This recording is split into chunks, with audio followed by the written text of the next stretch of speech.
And that's the story of how I won the Nobel Peace Prize and then lost it in the Nile River. What a story! Oh, and it looks like that's taken us right up to our time limit for today's show. Professor Albertson, thank you so much for calling in and telling us your incredible story today. It was my pleasure. Ladies and gentlemen, that'll do it for today's episode of The Lost Storybook. Today's special guest was Professor Newton Albertson, and I'm your host, Jungle Man Jack, hoping you'll tune in tomorrow for more stories I've saved from being lost in time.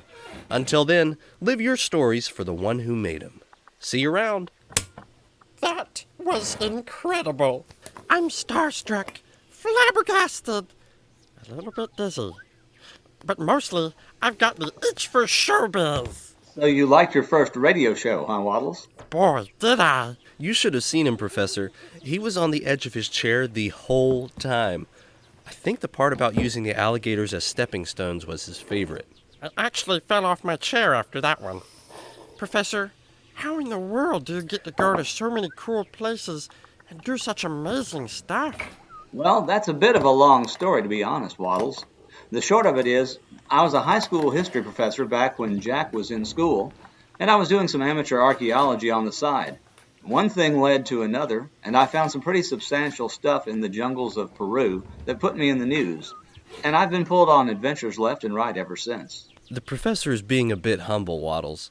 He's also an authority on symbology, or the study of images that stand for something, and an expert on what's called the early church. The early church? Care to explain, Professor? Waddles, has Jack talked to you about Jesus of Nazareth yet? No, I don't think so. We just started talking about the Bible before the show, actually. I told Waddles pretty much what it is, but we haven't gotten to the big story yet. The big story?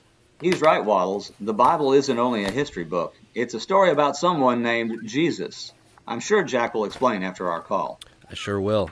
Well, like Jack said, I know a lot about the early church, which basically means groups of people from a specific time long ago who loved their Creator and promised to obey Him and share His truth and love with others. That's a pretty good way to put it. You'll understand more, Waddles, once we talk about the big story. I sure hope so. I'm intrigued by this big story. Let me put it this way. It's even better than my stories. Jack, we are talking ASAP. I'm gonna go get the Bible. He's one fun guy. He sure is. Hey, Professor, I've got a favor to ask of you. Fire away. I found this ring out in the jungle. I asked Waddles if he knew what it was, but he'd never seen it before. He called it a thingamawatsit. It's all gold from what I can tell, and it's got some sort of symbol or etching on the head of it. I was wondering if you could help me figure out what it is, or maybe where it's from. Interesting.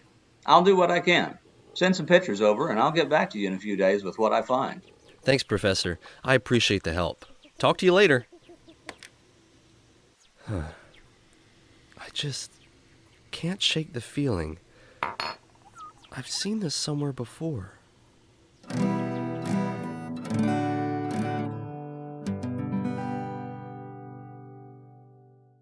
Today's episode of Jack's Treehouse is sponsored by, well, me. My name is Jared Ball, and I'm the creator, writer, and producer of Jack's Treehouse. If you'd like to sponsor an episode of the show, or the show in general, please feel free to contact me on my website, jaredballbooks.com. Or, if you'd like to find out more information about the show, go to jaredballbooks.com/treehouse. Thanks for listening to today's show, and I hope you'll come back next time for even more fun in Jack's Treehouse.